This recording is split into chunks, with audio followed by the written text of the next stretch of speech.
क्या है, इलिप्स का ही है पहला क्वेश्चन। देखो, find the area of region boundary ellipse, खुद लिख दिया। अगर ना लिखते तो क्या कोफिशिएंट अलग अलग है, बन जाता।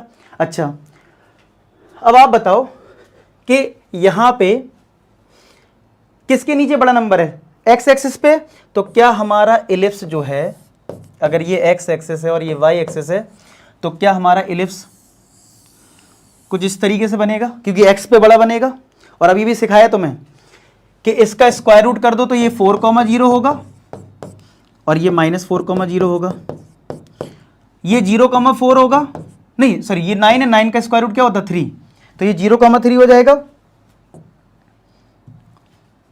0,3 लो बन गया। इतना ही काम है इसका, 0,-3 होगा। हाँ, पेपर में थोड़ा कंपेयर करके दिखा देना, ठीक है, कि भैया हमने x² + y² + b² = 1। आप a को वहां लिया करो जहां बड़ा नंबर है। 16 बड़ा नंबर है, इसलिए मैंने a यहां ले लिया, काम खत्म। तो a² = 16, तो a आ गया +-4 और b² = 9, कंपेयर करके b आ गया +-3। इतना पेपर में दिखा देना, इलिप्स बना देना। अब एरिया पूछा है। अब कुछ चीजें मैं बेसिक 11 से पता है कि भैया इलिप्स है तो इस क्वाड्रेंट में, इस क्वाड्रेंट में, इस क्वाड्रेंट में, इस क्वाड्रेंट में, सब में एरिया सेम होगा। तो हम फोकस करते हैं एक क्वाड्रेंट का एरिया निकाल लेते हैं,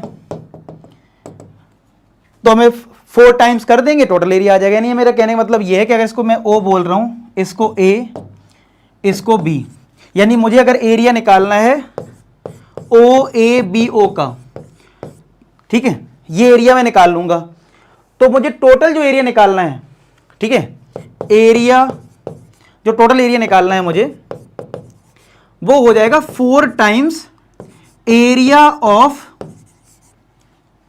या एरिया OABO, इसका 4 टाइम्स कर दूंगा। अब एरिया कैसे निकलेगा, अब इस एरिया की बात करते हैं, क्योंकि हम OAB ने O निकाल लेंगे, उसका 4 टाइम्स कर देंगे, तो इसका एरिया ऐसे आ जाएगा। अगर मैं एक वर्टिकल स्ट्रिप ले लूं, आप हॉरिजॉन्टल भी ले सकते हो इस क्वेश्चन में, वर्टिकल क्यों, आपको x की भी लिमिट पता है 0 से लेके 4 है, और y की लिमिट भी पता है 0 से 3 है, तो आप किसी से भी कर सकते हो। तो ये वाला क्वेश्चन मैं वर्टिकल स्ट्रिप से कर देता हूं, और इसका जो नेक्स्ट है वो भी इलिप्स का ही है, उसको मैं y से कर दूंगा, तो आपको कॉन्सेप्ट क्लियर हो जाएगा। तो अच्छा, मैंने अगर ये स्ट्रिप लिया तो ये dx होगा, क्योंकि ये x एक्सिस पे और ये y। तो आप पेपर में पहले एरिया ऑफ स्ट्रिप लिख देना, तो वो तो हो जाएगा y dx। तो ये अब, तो ये 4 टाइम्स, अब इसका एरिया लिखना है पूरे का, OABO का, तो उसके लिए हमें इंटीग्रेशन लगा देना होता है इसमें। तो इंटीग्रेशन ऑफ y dx, ये तो स्ट्रिप का एरिया है, हमें तो टोटल चाहिए। टोटल ये क्या कहते हैं, टोटल मतलब सम, सम मतलब इंटीग्रेशन। अब लिमिट लगा दो, ये dx है ना, तो 0 से लेके a तक कितना है, 0 से 4 है, तो इसका मतलब ये 0 हो गया और इधर 4 हो गया।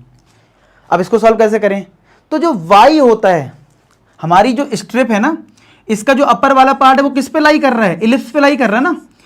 तो इलिप्स की इक्वेशन से y की वैल्यू निकाल के यहां पुट करके इंटीग्रेट करना है। तो देखो, इलिप्स की इक्वेशन है x² / 16 + y² / 9 = 1। चलो y निकालो यहां से, कितना आएगा, y² / 9 = 1 - x² / 16। 16 अगर एलसीएम ले लिया तो 16 - x², y² / 9, तो y² क्या आ गया, 9 इधर भेज दो, तो 9/16 और ब्रैकेट में 16 - x²। अब हमें तो y चाहिए, तो स्क्वायर रूट कर दो, तो y = 9/16 का स्क्वायर रूट 3/4, और ये आ जाएगा स्क्वायर रूट में, तो स्क्वायर रूट ऑफ 16 - x², ये आ गई y की वैल्यू। और ये सब फेयर वर्क है, सब फेयर वर्क है, कुछ भी रफ वर्क नहीं है। तो इस y की वैल्यू को यहां सब्स्टिट्यूट कर देते हो और इंटीग्रेट कर दो, आंसर बस होगा तुम्हारा एप्लीकेशन ऑफ इंटीग्रल। ठीक है, चलो करते हैं पुट। तो यहां पे हम y की वैल्यू पुट करते हैं, तो देखो 4 टाइम्स तो करना ही है, 0 से 4 है, इंडेफिनिट इंटीग्रेशन है, और हमारा y की वैल्यू क्या है, 3/4 स्क्वायर रूट ऑफ 16 - x², और ये तो y हो गया dx। ठीक है, 3/4 एक कांस्टेंट टर्म में बाहर कर दो, तो 4 के साथ 3/4 आ जाएगा। अब आपको इंटीग्रेशन करना है 0 से 4 इस 16 को हम 4 स्क्वायर माइनस एक्स स्क्वायर लिख देंगे dx।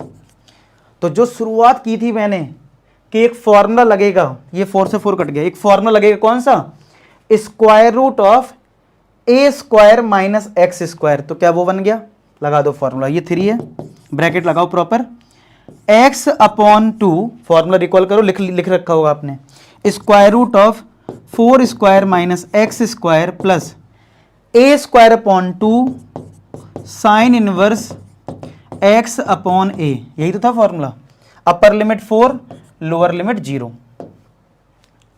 इतना नोट कर लीजिए। अब पुट करते हैं। अब होता क्या है, अगर आप पुट करोगे, लंबी लंबी कैलकुलेशन करने की जरूरत नहीं है, देना कुछ चीजें माइंड में कर सकते हो। जब आप अपर लिमिट 4 रखोगे तो हमें पता है यहां 4 रखने पे 4 का स्क्वायर माइनस का यहां प्लस का, तो ये टर्म 0 हो जाएगी, तो लिखने की कोई जरूरत नहीं, सीधा 0 लिख दो। ठीक है, इसमें सॉल्व कर लेते हैं।